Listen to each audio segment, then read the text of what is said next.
Krishna Sankirtan ki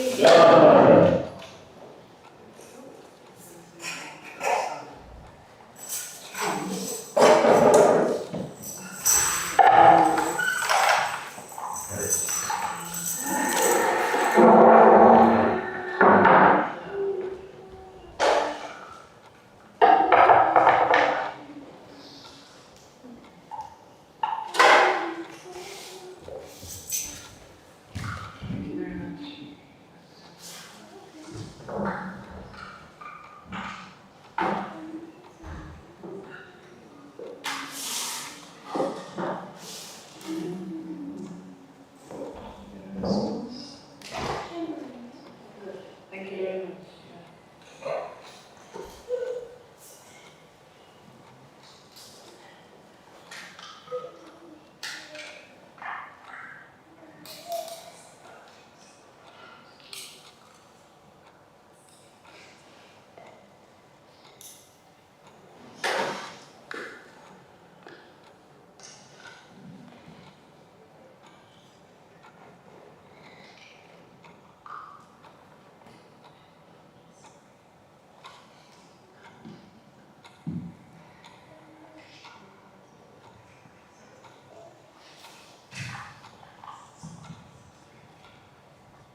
Sorry about the moment, everyone.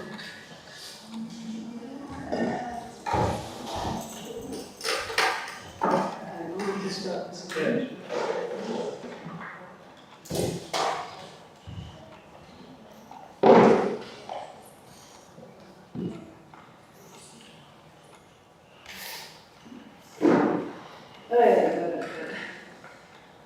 Thank you very much. Where would we be without that song?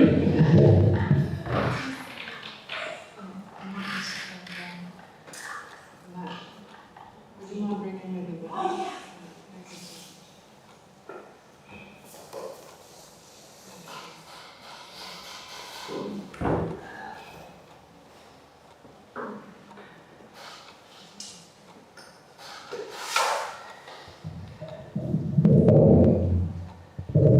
Thank you, Sasajani, for a very, very nice kirtan.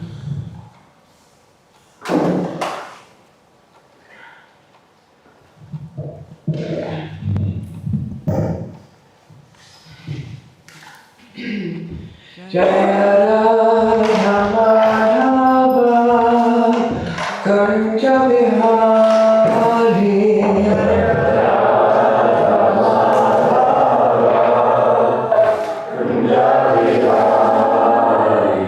Jaya Gopina Vallabha Girivardhari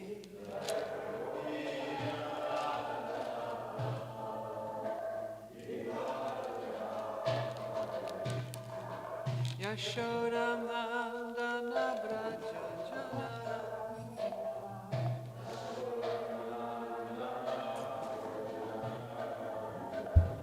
Yamuna Tiravanachari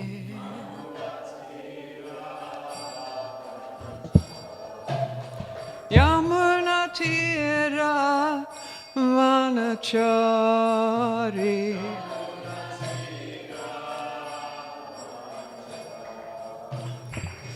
Jaya Radha Madhava Kunja Bihari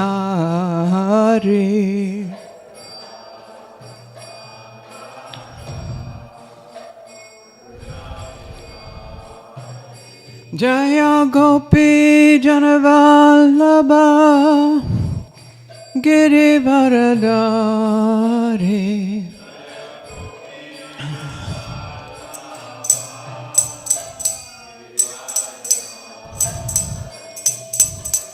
Yashodanandana Braja Janaranjana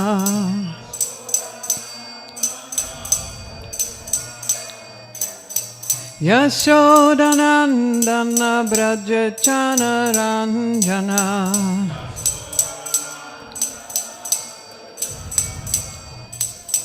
Yamunatira Vanachari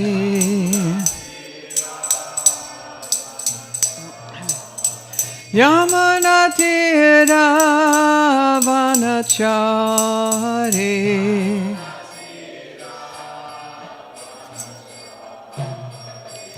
Jaya Radha Madhava Kunja Bihari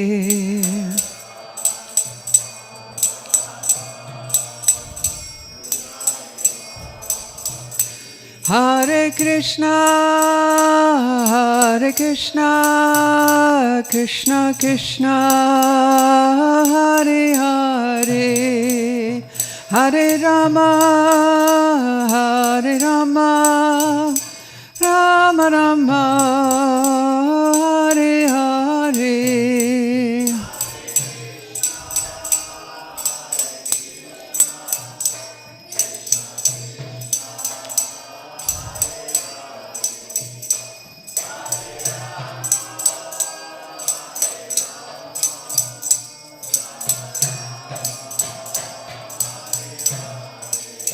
Jaya Prabhupada, Jaya Prabhupada, Jaya Prabhupada, Jaya Prabhupada.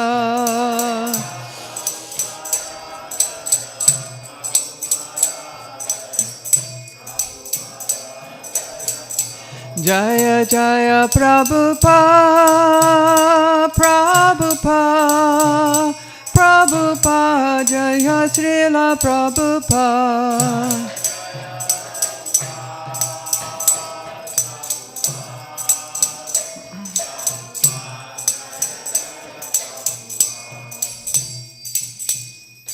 Jayam Vishnupad Paramahamsa Parivrajagacharya Astatara Sata Hisabangre Shila A.C. Bhaktivedanta Swami Shila Prabhupada Ki Jai.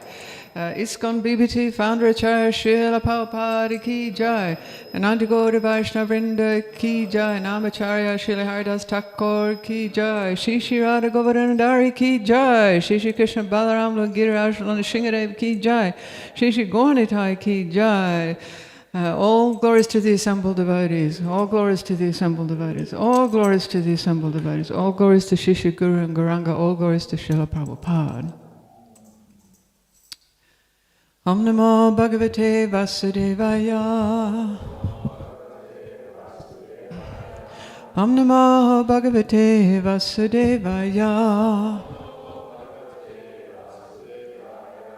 Om Namo Bhagavate Vasudevaya.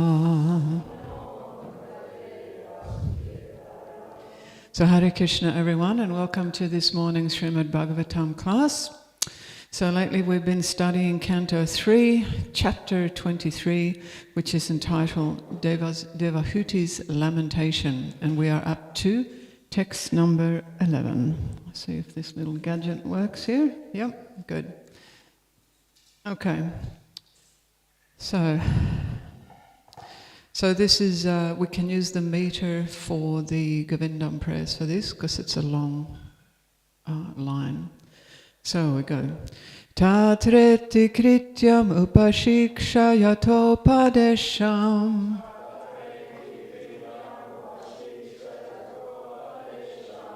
Yenai same karshitu tiriram sayatma.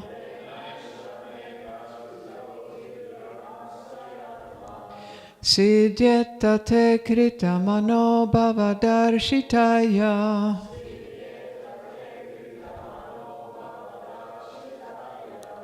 Dinastadisha bhavanam sadrisham vichikshva. Vichakshva.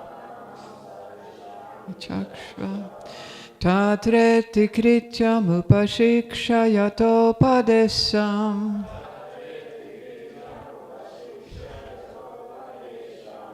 Yenaishame karshitotiriram sayatma.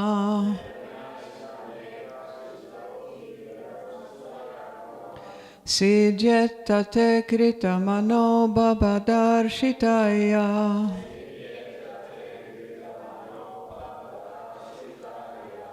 Dinastadisha bhavanam sadrisham vichakshva.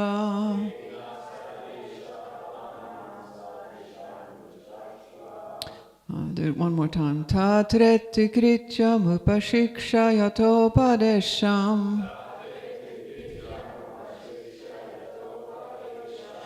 Yenaishame karshitotiriram sayatma.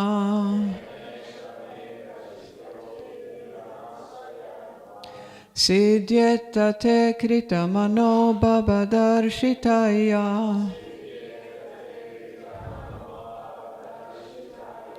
Dinastadisha bhavanam sadrisham vichakshva.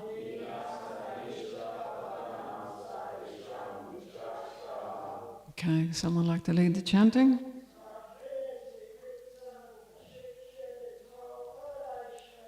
Tatreti krityam upashikshayatopadesham.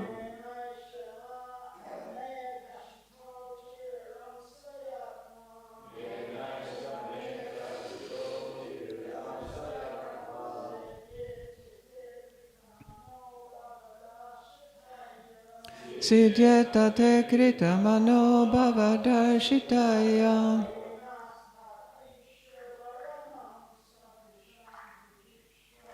Dinastadisha bhavanam sadrisham vichakshva.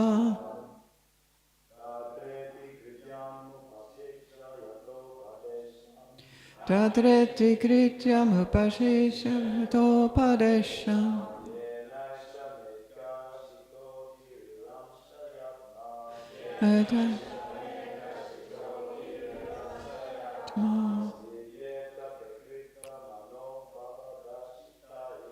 Siddhyetate kritamano bhavadarshitaya.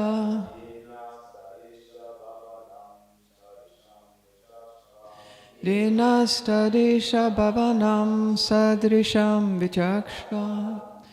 I might just go to the ladies. Yeah, somebody like to lead.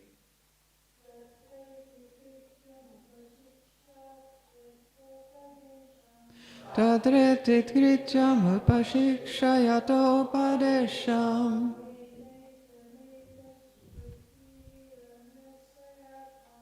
Yaneshame pashita ayatma.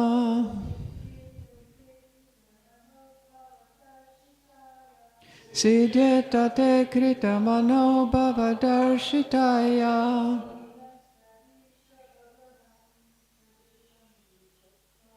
Dinastadisha bhavanam sadrisham vichakshva. Okay, we can have one more of the ladies. Anyone?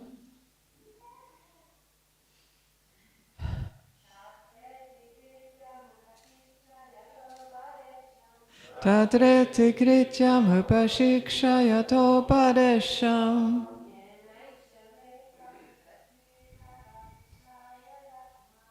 Yenaishame karshitotiraram sayatma.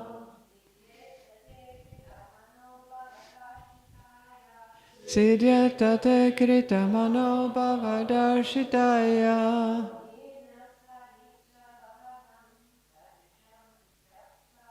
Dinastadisha bhavanam sadrisham vichakshva. Thank you very much.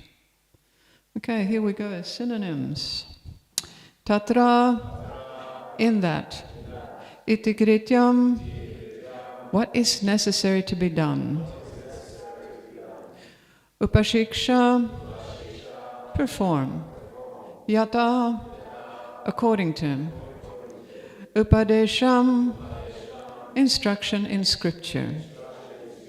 Yena, by which. Esha, this. Me, my. Karshita, emaciated. Atiriram saya, due to intense passion not being satisfied. Atma, body. Siddhyata, it may be rendered fit. Te, for you. Krita, excited. Manabhava, by emotion. Darshitaya, who am struck. Dina, poor. Tat, therefore. Isha, O my dear Lord. Bhavanam, house. Sadrisham, suitable. Vichikshva, please think of. Okay. So here we go, the actual translation. Devahuti continued, my dear Lord, I'm struck by excited emotion for you. Therefore kindly make what arrangements must be made according to the scriptures so that my skinny body, emaciated through unsatisfied passion, may be rendered fit for you. Also, my Lord, please think of a suitable house for this purpose. All right, so translation, repeat. Devahuti continued, my dear Lord, I'm struck by excited emotion for you. Therefore, kindly make what arrangements must be made according to the scriptures so that my skinny body, emaciated through unsatisfied passion, may be rendered fit for you. Also, my Lord, please think of a suitable house for this purpose. Jai. Okay, purport by Srila Prabhupada Ki Jai. The Vedic literatures are not only full of spiritual instruction, but are also instructive in how to prosecute material existence very nicely, with the ultimate aim of spiritual perfection. Devahuti asked her husband, therefore, how to prepare herself for sex life according to the Vedic instructions. Sex life is especially meant for having good children. The circumstances for creating good children are mentioned in Kama Shastra, the scripture in which suitable arrangements are prescribed for factually glorious sex life.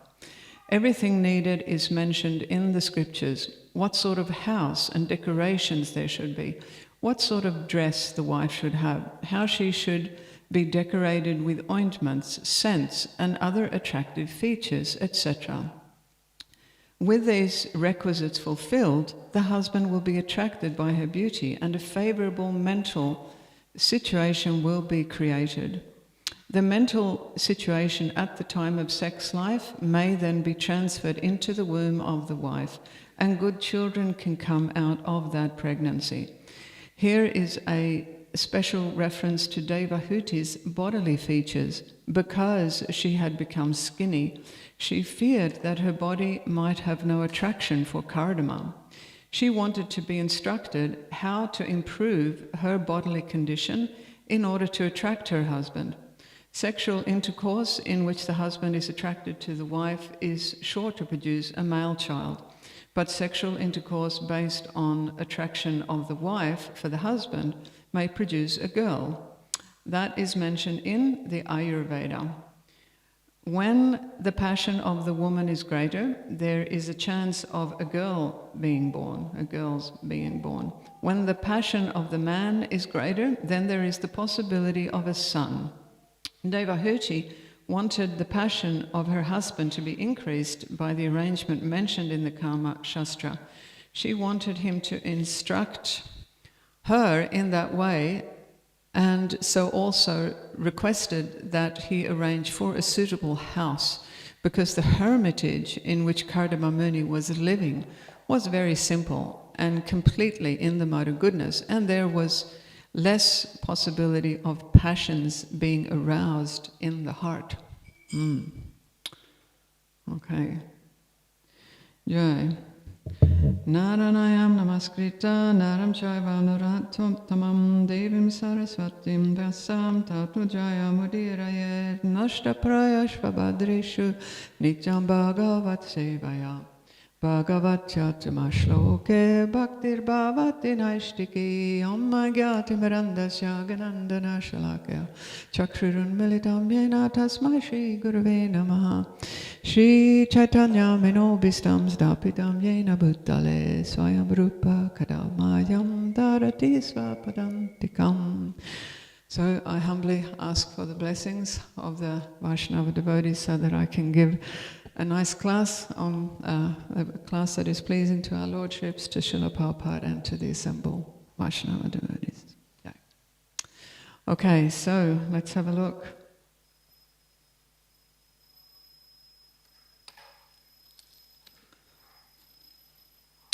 All right, so in his first sentence,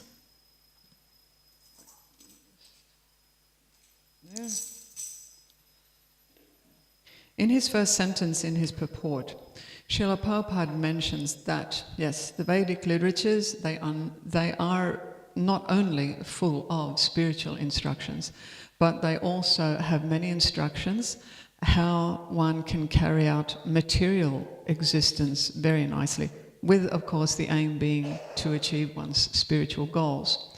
Now, in the very next sentence, in his purport, Srila Prabhupada says, therefore, Devahuti asked her husband how to prepare herself for sex life according to Vedic instructions. So this is indicating, Prabhupada's words here, it does indicate that Devahuti was already aware that, yes, the Vedas do contain information about how grihastas should ideally live in this world. And not only was she aware of that, but as we hear in the actual shloka, she wanted her husband to tell her how she could prepare herself in accordance with the recommendations that are there in the scriptures. So it was not that Devahuti, wanted to make some sort of haphazard arrangement for herself, something whimsical, just thrown together according to her own personal desires. No, she wanted to do things properly in accordance with Vedic guidelines. So in the teachings of Lord Kapila Dev, I'm sure some of you have read this book, Srila Prabhupada is saying like this, that Devahuti was not an ordinary woman. She was the wife of the great yogi, Kardama Muni. He was a great yogi. And certainly, Devahuti was exalted. Right, that's the word that Srila Prabhupada uses, exalted. Also, we hear in the third canto of Srimad Bhagavatam, Srila Prabhupada is saying that, Devahuti was very much advanced in the eightfold yoga system. So we would have covered this shloka a few months ago here. So her husband, Kardama Muni, he was known as a Mahayogi, that's a great yogi, and a great mystic also, as well as a great scholar. And Devahuti was known as a Yoga Lakshana, right? That is one who is advanced in yoga. Right, so Devahuti is, we could say she is above the mentality of women who are, conditioned by the material energy and who don't have any understanding of religious and spiritual goals. So in today's shloka, yes, Devahuti, she's asking her spiritually enlightened husband to tell her what do the Vedas say about women who are situated in the Grihastha ashram. How should they prepare themselves for sexual union with their husbands? Right? And we can understand that such preparation, it's not just for the body, it's also for the consciousness, preparation for the mind also. So as Srila Prabhupada is saying, the Vedas actually contain many instructions, as well as they contain many examples, right? And just in the Srimad Bhagavatam, for individuals who want to become householders. right? And in his purport, right, Srila Prabhupada is mentioning the Kama Shastra. Now, I believe the Kama Shastra contains the Kama Sutra, that is a part of a broader Kama Shastra, and both of these actually belong to a category of texts defined as Dharma Shastra. So the Dharma Shastra, Srila Prabhupada writes, they are, I think there's a series of 20, or they come in 20 categories, and they are composed by Swayambhuva Manu and Parashara Muni, right? These were the two names that I found. Yeah. And Prabhupada says that of all of the Dharma Shastras, the Manusamhita is the most important. Also, we hear Prabhupada mentioned there is a Dharma Shastra called Vimsati Prakara. I don't know if any of you have heard that. I only found one reference for this in all of Prabhupada's books. Vimsati Prakara, it is one of the Dharma Shastras, and there is some specific mention in that Shastra discussing how Grihastas should ideally engage in sex life. So the Dharma Shastras, yes, they are texts that are generally aimed at delivering moral teachings and behavioral codes for humanity, for human societies at large. But, you know, we know that even within our core Vaishnava literatures, such as the Bhagavad Gita and Srimad Bhagavatam, we do find many instructions and many examples that are promoting and teaching what is a moral and healthy and a prosperous way of life for Grihastas. Right. Of course, you know, we also find teachings for individuals within the other ashrams also.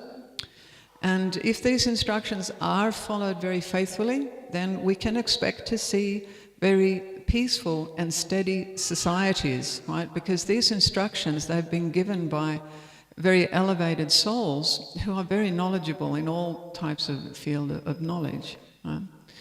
And so I've listed a few points up here on the screen. Yes, if these instructions are followed, they can, for the householder, they can help householders to create a peaceful situation, right, for themselves and also for those whom they are in a relationship with, such as their spouse and families and so forth. They can also help householders to produce good children, which we will be discussing in a minute. They can also instruct householders in their social behavior, right? So that, in other words, so that householders, so that their acts become pleasing to other people in society rather than disturbing, right? And when we say society, we are not only talking about human societies, we're talking about the societies of all types of living beings. Also, there are instructions for, you know, that Grihastas can take advantage of for how they should interact with spiritually elevated souls, right? So we're talking about, you know, our munis, our rishis, the brahmanas, the gurus, and this is actually paramount. I think it was Vaishnavi who mentioned this in her class a week ago. You know, this is actually paramount, you know, to observe these standards of behavior. And if we look at, you know, our traditional Vaishnava societies, if we go back in time through our different yugas, we will see that, you know, the way that Grihastas were honouring and just interacting with these spiritually elevated souls, it was considered very, very important. So this particular teaching is certainly supported throughout the Shastra. Also, you know, we do find instructions for how householders should observe the etiquettes that are established within what we call the Varnashram system. You know, in other words, you know, which is the ideal way that individuals should interact with other individuals who are situated differently within both the Varna and the Ashram systems. Also, we do find throughout the Shastra instructions for how Grihastas should ideally work.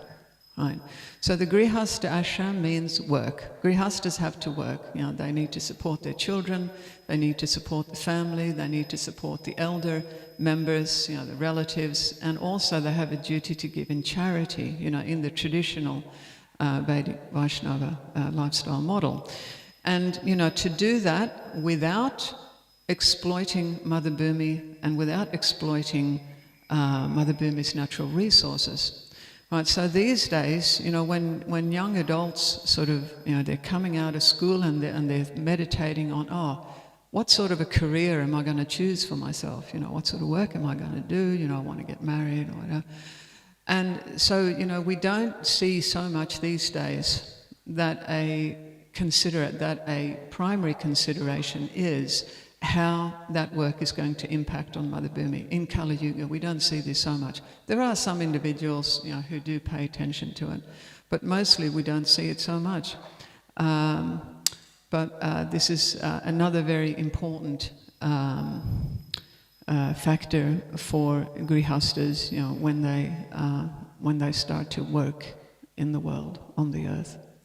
But in the greater scheme of things, right, all Vedic literatures, they do aim to guide societies, grihastas and all other individuals towards attaining higher spiritual goals. Right? This is what the Vedas do for all genres of people. They guide them to smoothly achieve their spiritual goals in Krishna consciousness.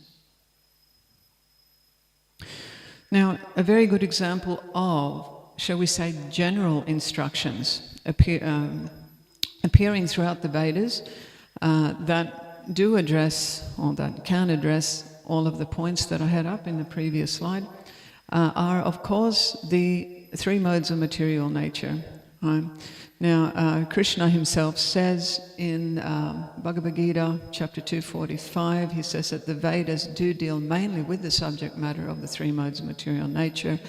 So these teachings, there are quite detailed descriptions given. We know that in the Bhagavad Gita, yes, chapter 14, I think also 17 and 18 have got a lot of descriptions about thinking and working and living in the different modes. Also in Srimad Bhagavatam, we have in Canto 11, I think it's chapter 13 and so another one, there's very nice descriptions of what actually constitutes the different modes of material nature.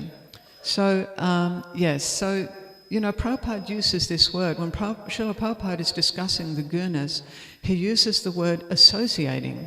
Right? Which guna are you associating with? So we need to take these instructions very seriously. And we know that, for example, right, so living, working, acting, sleeping, eating, so forth in the mode of goodness, right, that is going to produce a sustainable situation. Right? The outcomes of the mode of goodness is that the individual can see more clearly. Right? They can see themselves, they can see others better, they can understand their own situatedness in the world. Right? Also, Sattva Gun supports religious life, and it does develop a greater awareness. So that's the outcome of Sattva Gun. And as we know, the outcome of working and sleeping and living in Rajagun is primarily stress, anxiety, misery, and so forth, frustration. And the outcomes of Tamagun are primarily destruction, helplessness, hopelessness, foolishness, and eventually, if things get really bad, then it leads to madness, which is the worst outcome. So these are instructions that can certainly be taken advantage of by grihastas and also other individuals.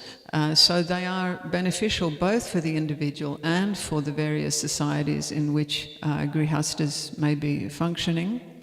And perhaps one of the most sort of fundamental teachings, or shall we say general broad teaching for grihastas, we can see up here on the board. Yeah, it is this, it's what we call a dichotomy, when two principles are diametrically, they're opposed to each other. So we have the grihastas and then we have the grihamedis.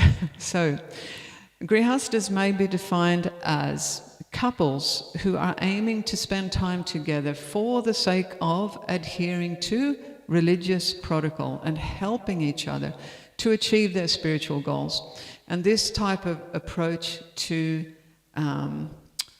being in a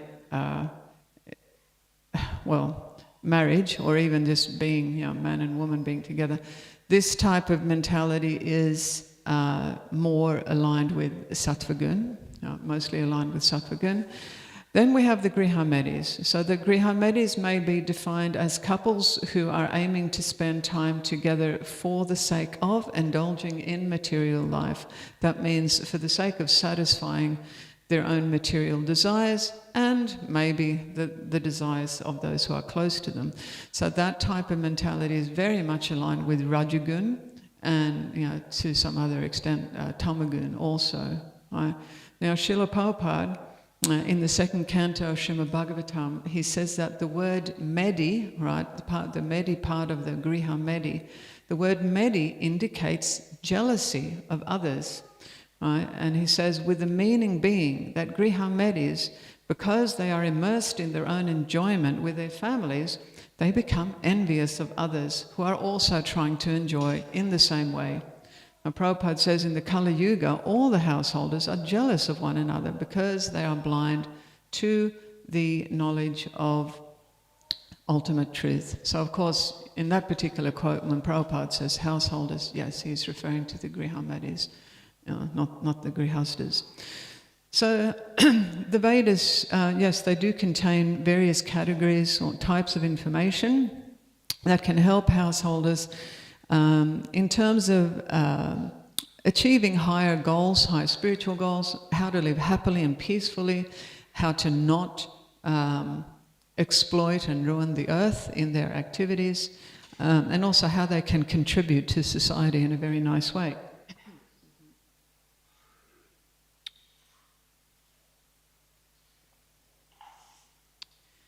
And the way in which a wife should prepare herself for sex life with her husband, that is one type of instruction that is given. And in today's purport, Srila Prabhupada is mentioning some of the relevant items. Right? He is saying that the wife should dress in certain ways. She should adorn herself with jewelry and ointments and so forth in preparation so that she can be pleasing for her husband for the purpose of engaging in sex life. Now, after that, Srila Prabhupada mentions that he discusses the influence of the man's and the woman's mental states. Well, particularly he mentions the woman's. He actually makes specific reference to the woman's mental state during the time of conception. In other words, what is the consciousness of a man and woman at the time of conception? This is the teaching with this is that this will have or can have or will have a significant impact as to which type of soul is then attracted to the woman's womb at the time of conception, and that of course will also impact the type of body that soul develops, and from there on you also get ramifications as to what the life will actually be of that soul. And I want to discuss one very good example of this, right? I'm sure you can probably guess which one we're talking about. Right, in the Mahabharata, right? So in the Mahabharata, we can see how one case, there's a very good example of how the parents' mentality dramatically impacted the course of events, not only on the fate of the family, but also the fate of the entire dynasty, right? And of course I'm talking about in the Mahabharata, where we have Srila Vyasadeva impregnating the daughters of the king of Kashi, right? So going way back in time, right? So the Vichitravirya was the younger of two brothers born to Satyavati and Shantanu.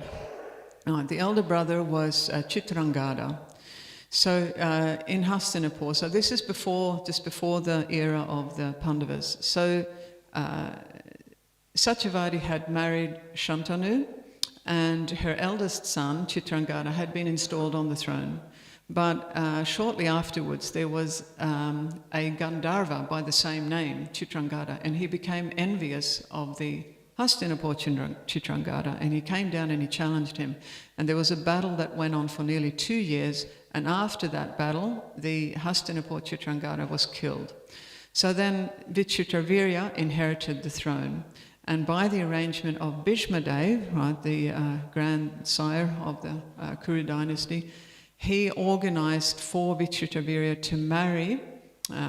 Initially he had organized for all 3 daughters of the king of Kashi to marry Vichitravirya, but only the 2 younger ones ended up doing that. So, but before Vichitravirya could produce an heir to the throne, he passed away quite young. He passed away from tuberculosis. So then all of a sudden, now there's no heir to the throne. So Satyavati, the queen mother, she's thinking, what am I going to do? Right? Now, back in those days, there was a system called Devarena Sutotpati. Now, that practice is, if a man passes away early, and he leaves behind a young widow who has not had a child, then the brother of that man who passed away, he can impregnate the widow.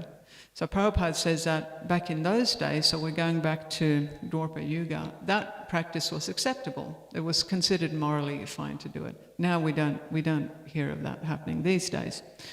So Satyavati, she asked her eldest son, Srila Vyasadeva, right?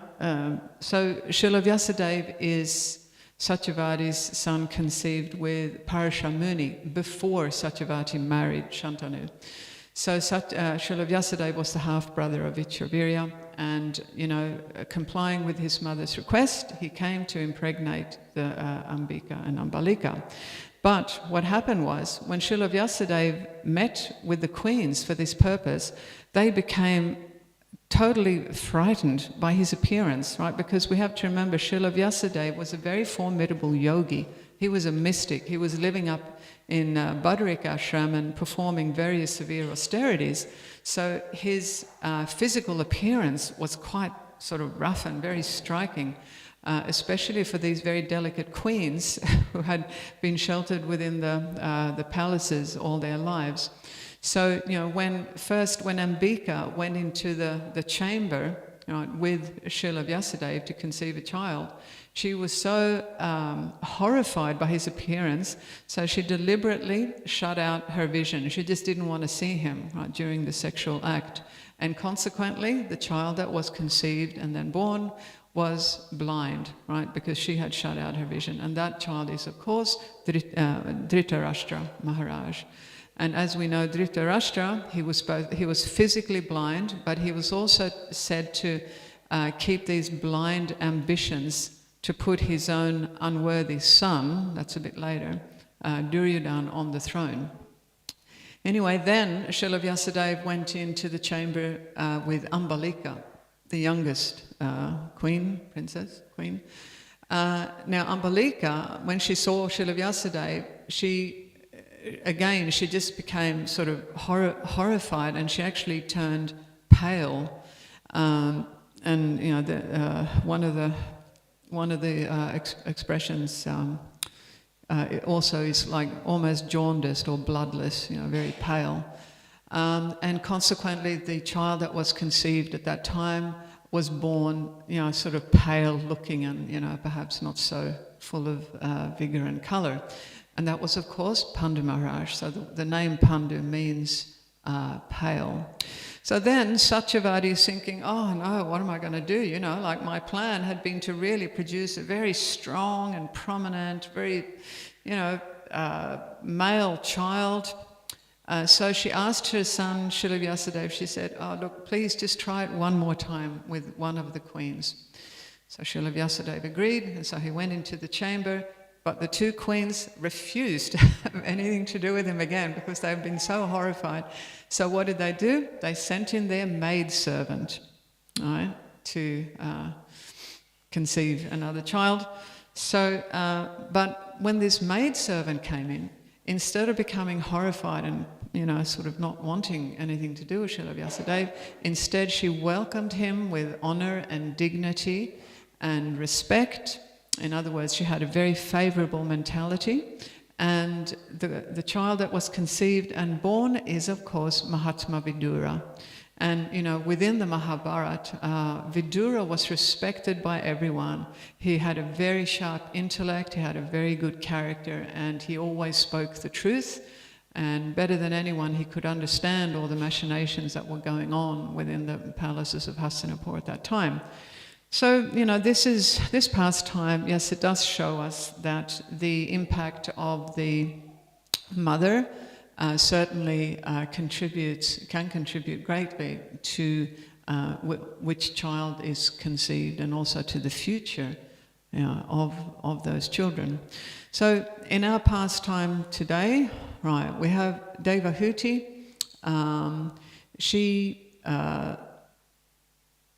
She's a very, you know, devout and spiritually elevated woman. She very much wanted a son for herself and for her husband.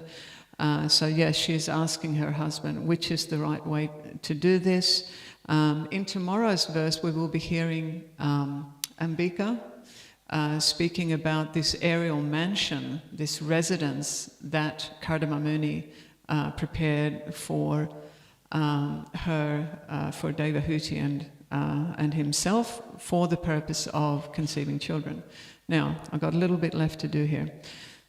So, through their sexual union, Devahuti and Kardama Muni, yes, first they produced 9 very beautiful daughters, and then, and these daughters, they were married off to the various Prajapatis and the Munis of that time, right? And then they conceived this very glorious and wonderful son, who is none other than Lord Kapila Dev.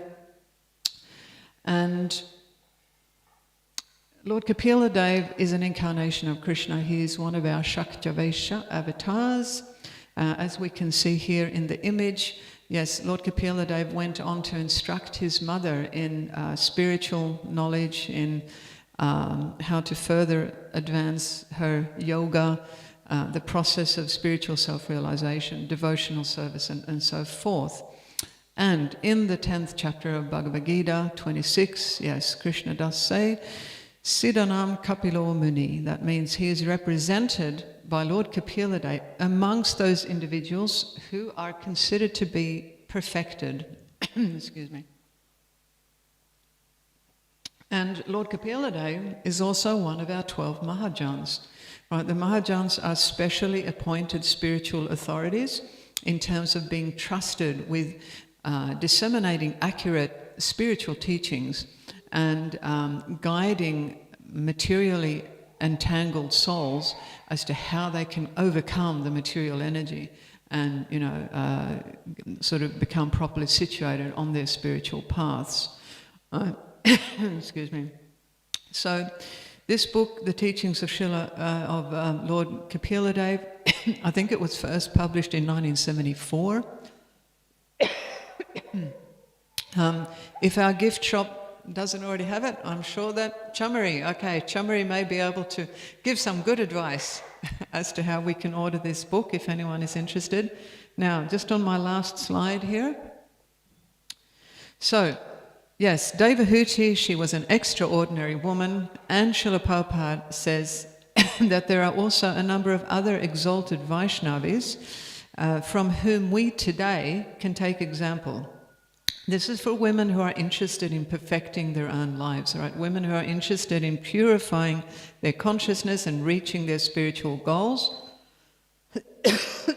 For example, in the first canto of Srimad Bhagavatam, we read about Queen Kunti, right, and her wonderful character, her wonderful devotional qualities.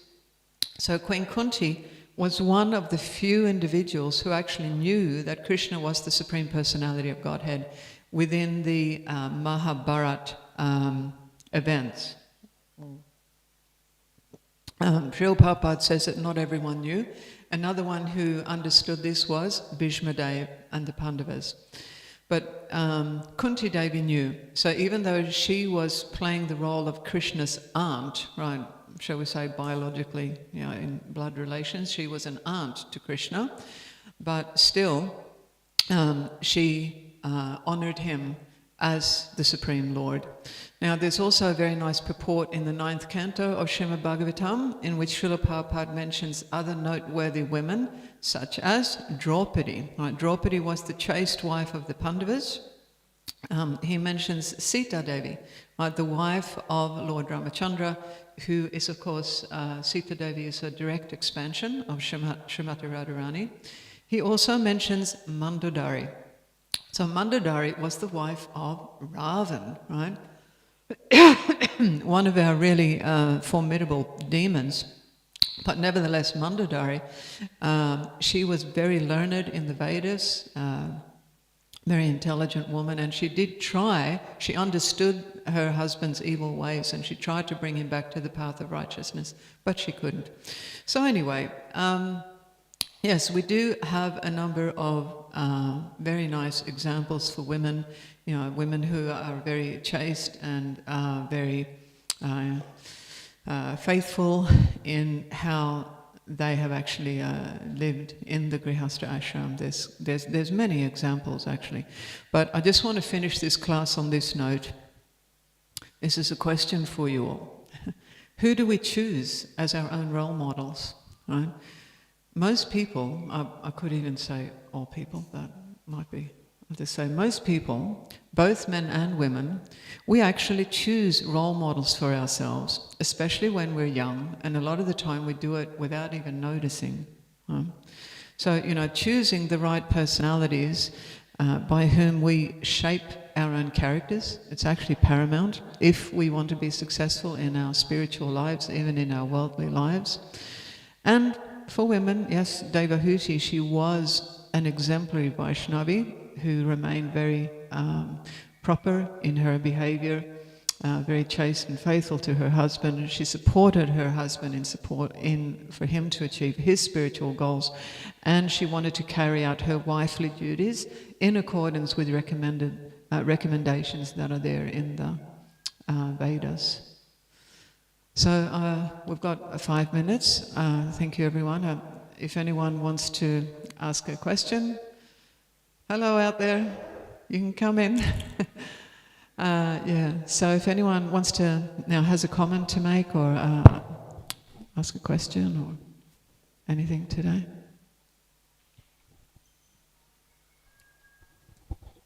Thank you for the class. I'll get the ball rolling, maybe. Just a small comment, if you don't mind. Of course. Just you mentioned the Manu Samhita, which is very important, and it's a book for mankind.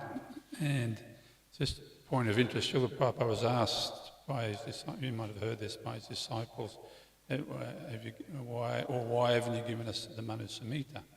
And Prabhupada said, I have given you the Manu Samhita. And this devotee, I heard this from Gopi. Speak a little bit closer to I heard this from Gopi Paranaprabhu, so that's my source. So, but this devotee couldn't quite understand Srila Prabhupada's answer, so he kept asking again, well, why haven't you given us Manu Samhita? He said, I have given you. And eventually Srila Prabhupada said, I've given you Manu Samhita, no meat eating, no illicit sex, no gambling, no intoxication. This is the basis for human life. And actually those 4 regular principles come from the Manu Samhita. That's where Prabhupada got them from. So in essence, Prabhupada gave us those 4 principles so we could come to the human platform and practice Krishna consciousness. That's very nice. Thank you so much, Prabhu. Yes, I think you mentioned that to me earlier, Prabhu, and it is a very important point because Srila Prabhupada does mention that these texts such as the Manu Samhita, they are very extensive, so Srila Prabhupada has given us the Shastra and the instructions that, just the right amount that we can absorb and understand and also apply in our daily lives. So thank you very much for that comment. Yeah. Yes, Tom. Thank you for the class. I just wanted to expand on when the Grihastas are making a living without exploiting Mother Bhumi. Yes. It seems as though, as the Kali Yuga progresses, it's even hard to find a company or something to work for that's not exploiting the earth. So, the whole kind of civilization is one big exploitation of Mother Earth. So it's kind of like if we really wanted to follow it properly, you'd have to kind of break away from that civilization. That's what we do. I mean, that, you know, a lot of, like, really, it is up to the individual, you know, how much are we going to, how much are we going to involve ourselves with the current world in the state that it's in. You know, we have to be honest about this. The condition, as you rightly say, the condition and the state of our Kali Yuga societies, it's not good, you know. And we know that, you know, people who are cultivating spiritual life within Krishna consciousness and also other individuals within other faiths, they simply want to withdraw from society because they can witness the evil that's there, actually, the destruction, especially towards Mother Bhumi. I mean, I don't have to mention, you know, how her natural resources are just being devastated in this era that we are living. So specifically, your question is, just say specifically, just in a few words. I was just kind of expanding. Yeah, you were expanding on the point. Yeah, asking a question. Yeah. It's, you know, but at the same time, if an individual starts to think, okay, what type of occupation can I do that is not going to impact negatively on the earth, then I believe that, yes, they will make some progress, whatever that progress is, towards finding something that is better than worse. You know, because it's a lot of the principles of not violating the earth, they're not actually so difficult to understand, and especially principles regarding not violating the animals, you know, or other human beings. You know, a lot of that is not rocket science, as we say. So I think perhaps more than anything, it will come down to the moral disposition of the individual. Thank you for your comment. Yeah.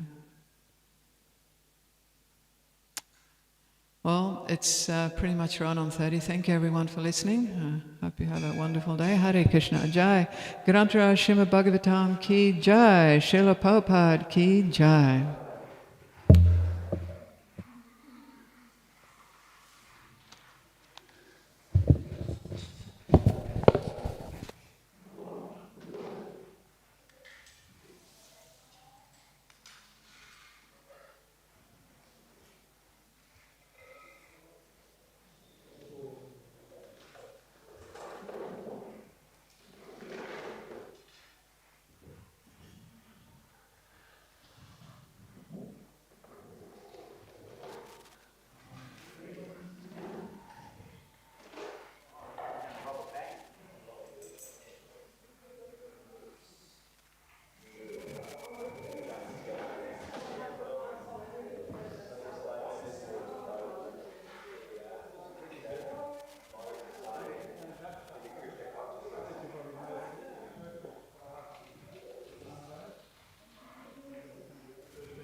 And a lot of